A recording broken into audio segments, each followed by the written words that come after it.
এত মজার এই ফালুদাটা আমি কিভাবে বানালাম সেই রেসিপিটা তোমাদের সাথে আজকে শেয়ার করব। আর সেটার জন্য কিন্তু আমার এই সম্পূর্ণ ভিডিওটা তোমাদেরকে কোনো রকম স্কিপ না করে দেখতে হবে। আমি এখানে লিকুইড দুধ নিয়ে নিয়েছি প্রায় 2 লিটারের মতন। সো এরকম 4টা প্যাকেট 2 লিটার। আমি ফালুদা ব্যবহার করছি রাঁধুনির ফালুদা মিক্সটা। আব্বু দুটো এনেছে 2 রকম, একটা ভ্যানিলা ফ্লেভারের, একটা ম্যাঙ্গো ফ্লেভার। সো আমি আজকে দুটো মিক্স করেই করছি, যেহেতু আমার উদ্দেশ্য ছিল ম্যাঙ্গো ফ্লেভারের ফালুদা বানাবো।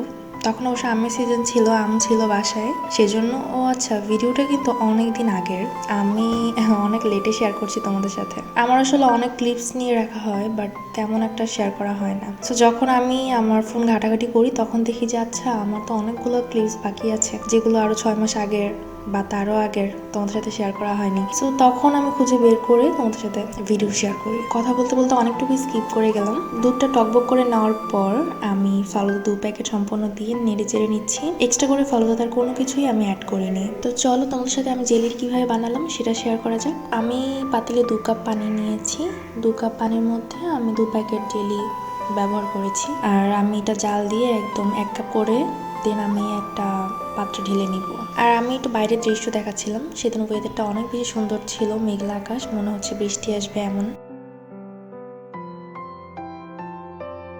আর এই যে আমার জেলি কিন্তু হয়ে গিয়েছে। আমি একটা সমান যে বাটি পেয়েছি, প্লেট পেয়েছি, সেটার মধ্যে ঢেলে নিয়েছি। আমি কিছুক্ষণ এইভাবে রেখে দিব, কোনো রকম নাড়াচাড়া না করে। তোমরা চাইলে ফ্রিজে রাখতে পারো বা নর্মালি রাখতে পারো, এটা এমনি সুন্দরভাবে একদম জেলি হয়ে যাবে। রেড কালার জেলিটাও আমি সেম ওয়েতে বানিয়ে নিয়েছি। আর আমার ফালুদাটা হয়ে গিয়েছে।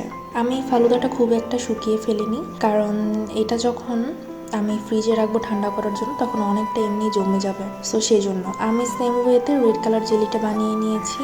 আমি সেম ভাবেই একটা সমান পাত্রে ঢেলে নিয়েছি। অ্যান্ড প্রায় আধা ঘন্টা বা 40 মিনিটের মধ্যেই আমার জেলিটা একদম সুন্দরভাবে বসে যাবে। দেখো কত সুন্দর করে আমার জেলিটা বসে গিয়েছে। এটা আমি এখন ছুরি দিয়ে পিস পিস করে কেটে নিব।